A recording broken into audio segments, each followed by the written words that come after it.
সবাইকে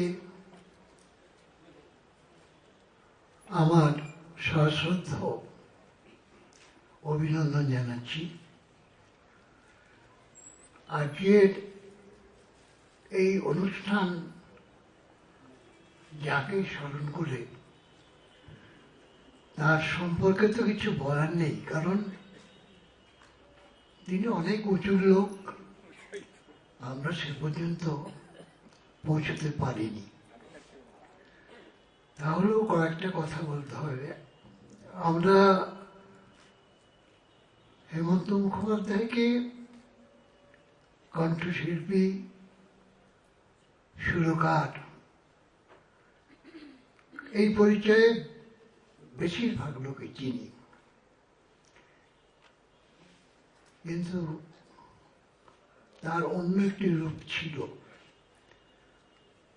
আমি তার ছোট ভাই অমলের খুব বন্ধু ছিলাম, আর আমাদের তৈরিকারী সম্পর্ক ছিল। সেই জন্য আমি তার পরিবারকে খুব কাছে থেকে দেখতে পেয়েছি। হেমন্ত মুখোপাধ্যায় এমন একজন মানুষ ছিলেন যিনি বোম্বে থেকে যখন কলকাতায় আসতেন, আমি সেই সময়কার কথা বলছি,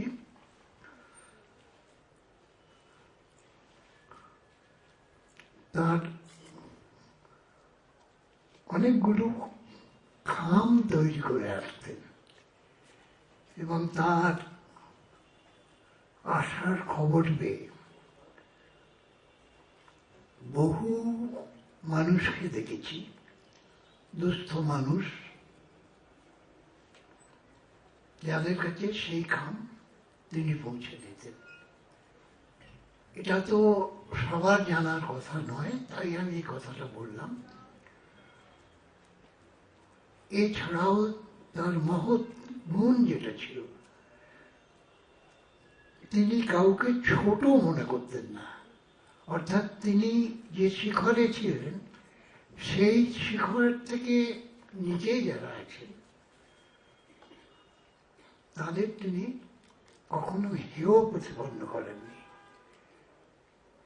এই মানসিকতা যে লোকটা ছিল, সেই ব্যক্তির সম্পর্কে আলাদাভাবে কিছু বলা যায় না। সেই বলার ধৃষ্টতা আমার অন্তত নেই। এখানে যারা উপস্থিত আছেন, তার পরিবারের লোক হোক, তার আত্মীয় স্বজন হোক, বা তার পরিচিত বন্ধু বান্ধব যারা আছেন, তারা তো তাকে চেনেন। তাদের কাছে তার পরিচয় দেওয়ার কিছু নেই। প্র্যাকটিক্যালি হেমন্ত মুখোপাধ্যায়ের পরিচয় দেওয়ার কিছু আমার পক্ষে দেওয়া সম্ভব নয়, দেওয়ার নেইও।